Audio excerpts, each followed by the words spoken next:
ನಮಸ್ಕಾರ ಸ್ನೇಹಿತರೆ ಕನ್ನಡ ಚಿತ್ರರಂಗದಲ್ಲಿ ಈ ರೀತಿಯಲ್ಲೂ ಕೂಡ ಹಿಂದೆ ಸಿನಿಮಾವನ್ನ ಮಾಡ್ತಿದ್ರ ಅನ್ನೋದಕ್ಕೆ ಈ ಚಲನಚಿತ್ರಗಳೇ ಸಾಕ್ಷಿ. ಸ್ನೇಹಿತರೆ, ಕೆಲ ವರ್ಷಗಳ ಹಿಂದೆ ಕನ್ನಡದಲ್ಲಿ ಸಾಕಷ್ಟು ರೀಮೇಕ್ ಸಿನಿಮಾಗಳನ್ನೇ ಮಾಡಲಾಗಿದೆ.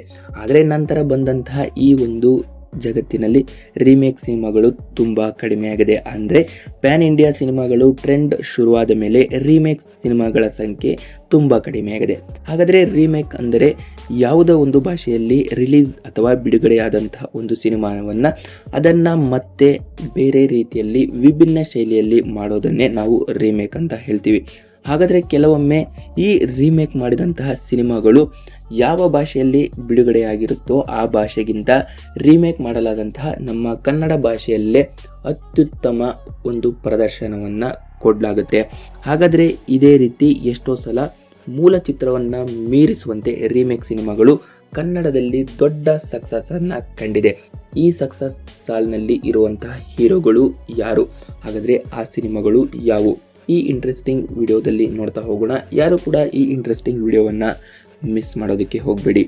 ಯಜಮಾನ ಸ್ನೇಹಿತರೆ, ಒರಿಜಿನಲ್ ಸಿನಿಮಾವನ್ನ ಮೀರಿಸುವ ಮಟ್ಟಕ್ಕೆ ಬೆಳವಣಿಗೆ ಹೊಂದಿದಂತಹ ಸಿನಿಮಾ ಅಂದ್ರೆ ಅದು ರೀಮೇಕ್ ಸಿನಿಮಾ ಯಜಮಾನ.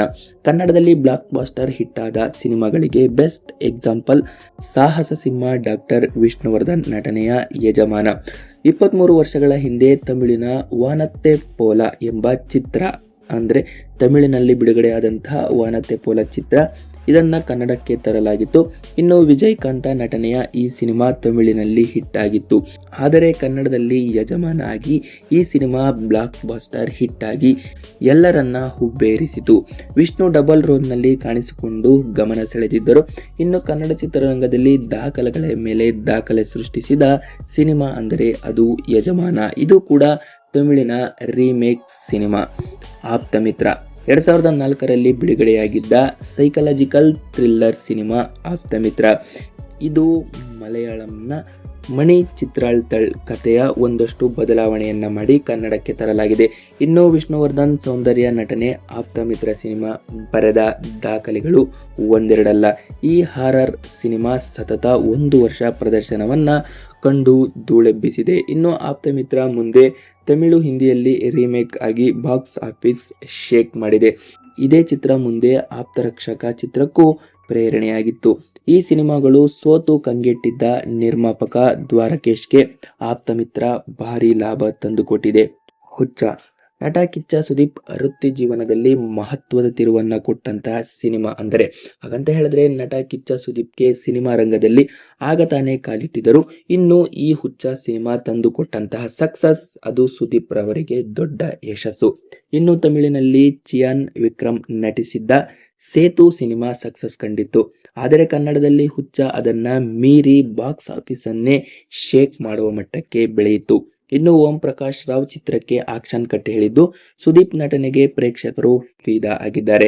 ಇನ್ನು ಈ ಚಿತ್ರದಲ್ಲಿ ಕಿಚ್ಚ ಎನ್ನುವ ಪಾತ್ರದಲ್ಲಿ ನಟಿಸಿದ್ದಂತಹ ಸುದೀಪ್ ಮುಂದೆ ಆ ಹೆಸರನ್ನ ತಮ್ಮ ಹೆಸರಿನೊಂದಿಗೆ ಸೇರಿಸಿಕೊಂಡಿದ್ದಾರೆ. ಚೆಲುವಿನ ಚಿತ್ತಾರ 2007ರಲ್ಲಿ ತೆರೆಕಂಡ ಎಸ್ ನಾರಾಯಣ್ ಅವರ ನಿರ್ದೇಶನದ ಚೆಲುವಿನ ಚಿತ್ತಾರ ಅಭೂತಪೂರ್ವ ಯಶಸ್ಸನ್ನ ಕಂಡಿದೆ. ಇದು ತಮಿಳಿನ ಕಾದಲ್ ರೀಮೇಕ್ ಮಾಡಲಾಗಿರುವಂತಹ ಮೂವಿ. ಅದಾಗಲೇ ಮುಂಗಾರು ಮಳೆ ಸಿನಿಮಾ ಮಾಡಿ ಗೆದ್ದಿದ್ದ ಗಣೇಶ್ಗೆ ಈ ಸಿನಿಮಾದಿಂದ ಗೋಲ್ಡನ್ ಸ್ಟಾರ್ ಬಿರುದು ಸಿಕ್ಕಿದ್ದು ಅದು ಚೆಲುವಿನ ಚಿತ್ತಾರ. ಈ ಸಿನಿಮಾ ನಟಿ ಅಮೂಲ್ಯ ಅವರಿಗೂ ದೊಡ್ಡ ಬ್ರೇಕ್ ಕೊಟ್ಟಿತ್ತು. ಚೆಲುವಿನ ಚಿತ್ತಾರ ಕನ್ನಡದ ಎವರ್ಗ್ರೀನ್ ಸಿನಿಮಾಗಳ ಲಿಸ್ಟ್ ನಲ್ಲೂ ಕೂಡ ಸೇರಿಕೊಂಡಿದೆ. ಬುಲ್ಬುಲ್ ಅದೇ ರೀತಿ ತೆಲುಗಿನ ಡಾರ್ಲಿಂಗ್ ಚಿತ್ರವನ್ನ ಬುಲ್ಬುಲ್ ಹೆಸರಿನಲ್ಲಿ ಒಂದಷ್ಟು ಬದಲಾವಣೆ ವಿಶೇಷತೆಯನ್ನ ತಂದುಕೊಟ್ಟು ಜೊತೆಗೆ ಕನ್ನಡಕ್ಕೆ ಇದನ್ನ ತರಲಾಗಿದೆ. ಈ ಸಿನಿಮಾ ಕೂಡ ಸಕ್ಸಸ್ ಕಂಡಿತ್ತು. ನಟಿ ರಚಿತಾ ರಾಮ್ಗೆ ಈ ಸಿನಿಮಾ ದೊಡ್ಡ ಬ್ರೇಕ್ ಕೊಟ್ಟಿದೆ.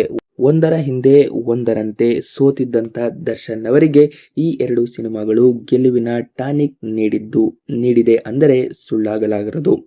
ಹಾಗಾದ್ರೆ ಸ್ನೇಹಿತರೆ, ನಮ್ಮ ಕನ್ನಡ ಸಿನಿ ಕ್ಷೇತ್ರದಲ್ಲಿ ಹಿಂದೆ ನಡೆಯುತ್ತಿದ್ದಂತಹ ಬೇರೆ ಭಾಷೆಗಳ ರೀಮೇಕ್ ಸಿನಿಮಾಗಳು ಈಗ ಆ ರೀತಿಯ ರೀಮೇಕ್ ಸಿನಿಮಾಗಳನ್ನ ಮಾಡಲಾಗುತ್ತಿಲ್ಲ. ಅದೇ ರೀತಿ ಹಿಂದೆ ನಡೆಯುತ್ತಿದ್ದಂತಹ ಡಬಲ್ ರೋಲ್ ಪಾತ್ರಗಳನ್ನು ಕೂಡ ನಾವು ನೋಡಿದ್ದೇವೆ. ಹಾಗಾದರೆ ಒರಿಜಿನಲ್ ಸಿನಿಮಾ ಮೀರಿಸುವ ಮಟ್ಟಕ್ಕೆ ಈ ರೀಮೇಕ್ ಸಿನಿಮಾಗಳು ಬ್ಲಾಕ್ ಬಸ್ಟರ್ ಆಗಿದ್ದು ಹೇಗೆ? ಅದೇ ರೀತಿಯಲ್ಲೂ ಕೂಡ ಈ ಸಿನಿಮಾದಲ್ಲಿ ನಟಿಸಿದಂತಹ ನಟ ನಟಿಯರ ಜೀವನ ಯಾವ ರೀತಿ ಬದಲಾಗಿದೆ? ಹಾಗಾದರೆ ಈ ವಿಡಿಯೋ ಬಗ್ಗೆ ನಿಮ್ಮ ಅನಿಸಿಕೆ ಅಭಿಪ್ರಾಯವನ್ನ ವಿಡಿಯೋ ಕಮೆಂಟ್ ಮಾಡಿ ತಿಳಿಸಿ. ಇದೇ ರೀತಿ ಹೆಚ್ಚಿನ ಮಾಹಿತಿಗಾಗಿ ನಮ್ಮ ಚಾನೆಲ್ ಅನ್ನ ಲೈಕ್ ಮಾಡ್ಕೊಳ್ಳಿ, ಹಾಗೆ ಸಬ್ಸ್ಕ್ರೈಬ್ ಮಾಡ್ಕೊಳ್ಳಿ. ಮತ್ತೆ ಭೇಟಿಯಾಗೋಣ. ಧನ್ಯವಾದ.